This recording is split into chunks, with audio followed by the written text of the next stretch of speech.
이 새벽에도 오셔서 기도하는 여러분의 모든 기도가 하나님 앞에 연락되는 은혜의 새벽 되기를 주의 이름으로 축원합니다. 오늘 본장에 보면 반복된 말씀이 있죠. 19절 말씀에 보면 인자가 죽은 자 가운데서 살아나기 전에는 본 것을 아무에게도 이르지 말라. 예수님의 십자가의 죽으심, 부활에 관한 말씀을 하고 있다. 22절에도 보면 인자가 장차 사람들의 손에 넘겨져 죽임을 당하고 제3일에 살아나리라. 반복해서 예수님의 죽으심, 부활에 관한 말씀을 하고 있구나 라는 것을 발견하게 됩니다. 예수님께서 십자가에 못 박혀 돌아가심, 이 부분은 우리가 앞장 16장에서 예수님께서 하셨던 것을 봅니다. 어떤 과정에서 이 말씀을 하고 있을까요? 그것은 예수님께서 가이사라 빌립보에 갔을 때에 제자들에게 여론조사를 하셨습니다. 사람들이 나에 대하여 누구라고 하더냐? 어떤 사람은 예레미야라고 합니다. 어떤 사람은 엘리야라고 합니다. 어떤 사람은 세례 요한이라고 합니다. 어떤 사람은 선지자 중에 하나라고 합니다. 그렇다면 너희들은 나를 누구라고 하느냐? 주는 그리스도시요 살아계신 하나님의 아들입니다. 베드로가 이와 같이 신앙 고백을 할 때에 예수님은 매우 기뻐하십니다. 바요나 시몬아, 이 일을 알게 하니는 혈육이 아니다, 하늘에 계신 내 아버지다. 칭찬을 하시고 나서 아주 폭탄 선언을 합니다. 폭탄 선언의 내용이 무엇입니까? 비로소 이것을 너희들에게 공개한다. 내가 얼마 후에 예루살렘에 올라가서 장로들과 서기관들에게 붙들려 매질당하고 고문당하고 십자가에 못 박혀 죽는다. 그리고는 다시 살아나게 된다라는 말씀을 하십니다. 이게 무슨 말일까요? 우리가 성경을 봅니다. 예수님께서 나셔서 일생을 살고 세상을 떠납니다. 그 세상의 나심, 그리고 살아감, 그리고 세상을 떠남, 모든 것들이 한 포인트, 한 시점에 모여 있다라는 거죠. 그건 십자가였습니다. 그래서 요한복음에 보면 예수님께서 하신 말씀 가운데에 아주 종종 하는 말씀이 있습니다. 무슨 일을 만날 때, 어떤 일들을 처리할 때마다 하셨던 말씀, 내 때가 아직 이르지 않았다. 내 때가 아직 이르지 않았다. 이런 말씀을 반복하고 있는 것을 봅니다. 자, 그렇다면 내 때란 어떤 때를 말씀하고 있는 걸까요? 그게 바로 십자가였죠. 그 십자가의 때가 이르지 아니했다라는 말씀을 예수님은 하셨습니다. 곧 예수님의 십자가를 향하여 삶을 사셨다라고 성경은 기록을 합니다. 그렇다면 바로 이런 십자가의 말씀을 하기 전에 오늘 17장에서 변화산 사건을 말하고 있구나라는 걸 발견하게 됩니다.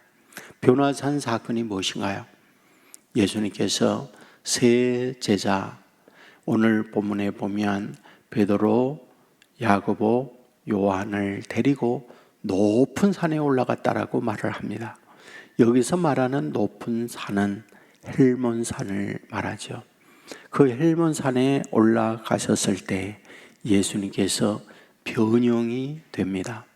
그리고는 모세와 엘리야와 주고받는 대화가 나옵니다. 예수님이 계실 때에 모세는 어떠한 인물이었을까요?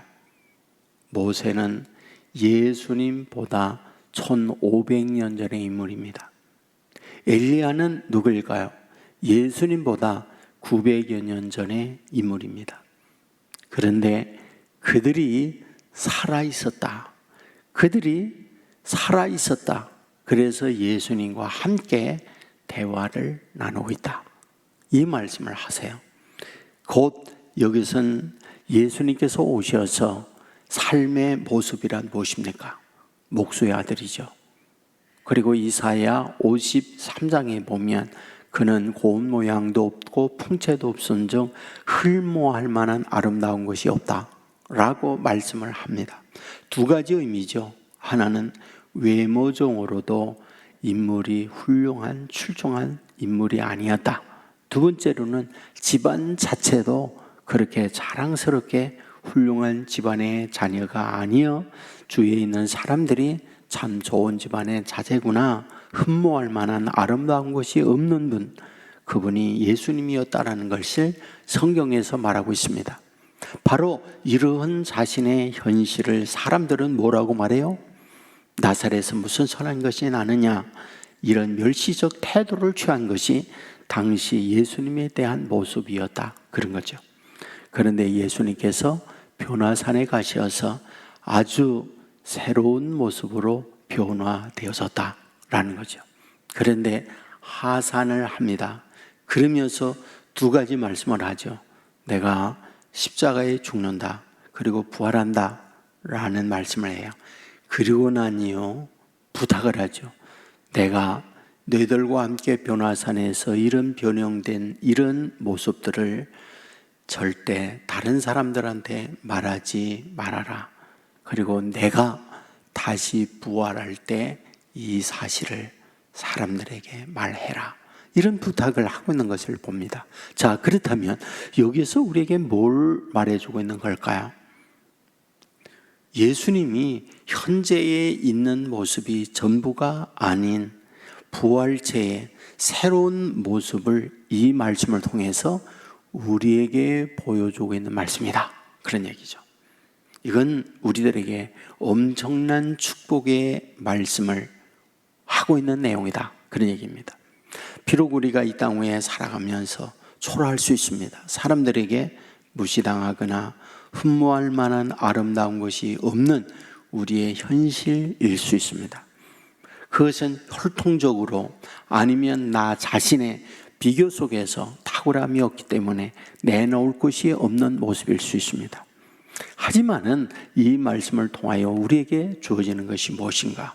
변화산에 변형되어서 전혀 다른 모습으로 얼굴이 해처럼 빛나는 모습으로 바뀌어지는 것처럼 너희들도 그러하다는 걸 우리에게 보여주려는 말씀이다, 그런 얘기죠. 사랑하는 여러분, 우리는 믿음으로 삽니다. 믿음으로 산다는 게 뭘까요? 하나님을 닮아가고 주님을 닮아간다, 그 뜻이에요. 우리가 작은 예수로 사는 거죠. 진흙과 같이 빚어 주의 형상을 만들어 사는 삶, 그것이 우리가 믿음으로 사는 삶이죠. 크리스찬이란 무엇입니까? 예수를 따르는 자, 이런 의미가 크리스찬이라는 말이잖아요. 따른다라는 것은 발자취예요. 발자취라고 하는 것은 단순하게 예수님의 발자국을 따라간다는 의미가 아니죠. 예수님의 마음을 담는 거죠. 예수님의 언어를 담는 거죠. 예수님의 삶을 뒤따라 살아가는 것, 그것이 크리스찬인 거죠. 그것이 작은 예수의 삶인 거죠. 그런데 놀라운 것은 무엇이다? 너희들도 비록 세상에서 흠모할 만한 것이 없다 할지라도 죽고 난 이후에 부활체의 모습은 이런 영광스러운 모습으로 너희가 살아난다는 걸 우리에게 말씀해 주는 것이 오늘 본문의 내용이다, 이런 얘기죠. 그러므로 우리는 긍지를 가져야 해요. 우리는 이 믿음을 가져야 해요. 그러므로 오늘 우리가 살아있는 동안, 우리가 살아가는 동안 이런 미래에 대한 희망, 소망을 가지고 아버지 앞에 감사하면서 기뻐하면서 오늘도 주어진 우리의 삶을 아름답게 그리스도의 뒤를 따라 수놓는 저와 여러분의 삶이 되기를 주의 이름으로 축원합니다. 은혜가 풍성한 아버지 하나님, 잠든 우리를 흔들어 깨워 주의 전으로 인도해 주시고 아버지 앞에 나와 찬양하고 기도하고 말씀을 들으면서 하루를 열어가게 해주시니 너무 감사합니다. 마태복음 19장의 말씀을 보았습니다. 반복해서 예수님의 죽으심 그리고 부활하심에 대한 말씀을 하고 있는 것을 봅니다. 우리 주님께서 이 땅에 오셔서 십자가를 향하여 가고 있는 것을 봅니다. 하지만 십자가는 끝이 아니라 새로운 출발인 것을 말씀해 주었습니다. 새로운 부활 세계로 진입하는 과정이 십자가였던 것을 우리에게 말합니다. 십자가 없는 부활은 없으며 고난 없는 영광은 없다는 우리에게 가르침이었습니다. 주여, 원하옵는 것은 이 믿음을 갖고 사는 자녀들 되게 하여 주옵소서. 이 십자가를 말씀하면서 변화산에 올라가서 해같이 빛난 전혀 다른 모습으로 제자들에게 보여주고 있는 것을 봅니다. 우리가 예수님을 따라 주님을 닮은 자로 살아가게 되어질 때 주님의 부활, 주님의 변형 우리의 것인 줄 믿나이다. 이 믿음을 가지고 오늘 힘들고 어렵지만 내일의 희망을 갖고 묵묵히 살아가는 아름다운 믿음의 사람들 되게 하여 주옵소서. 기도합니다. 하나님과 연결된 기도가 되게 하옵소서. 그리하여 위로 주시는 은혜를 덧입게 하여 주옵소서. 그리하여 위로 주시는 축복이 임하는 자녀들 되게 하여 주시옵소서. 병상에 아파하는 이들이 있습니다. 일으켜 세워 주시옵소서. 가정 위에 문제를 안고 아버지 앞에 엎드려 간구함이 있습니다. 믿음의 기도가 되어 아버지 하나님이여, 기도의 능력으로 한나가 사무엘을 낳듯이 기도함으로 말미암아 하나님의 놀라운 기적의 능력의 역사가 일어나듯이 이런 축복을 자녀들에게 허락하여 주시옵소서. 온 세계 교회 늘 하나님이 움직이는 교회가 되게 하옵소서. 성령의 충만한 교회가 되게 하여 주옵소서. 사탄의 시험이 들지 않는 교회 되게 하여 주시옵소서. 언제나 엎드려 기도할 때마다 살아계신 하나님의 임재를 체험하는 제단 되게 하여 주시옵소서. 아버지 하나님이여, 우리 청년들 캄보디아 단기 선교 중에 있사오니 안전케 하여 주옵소서.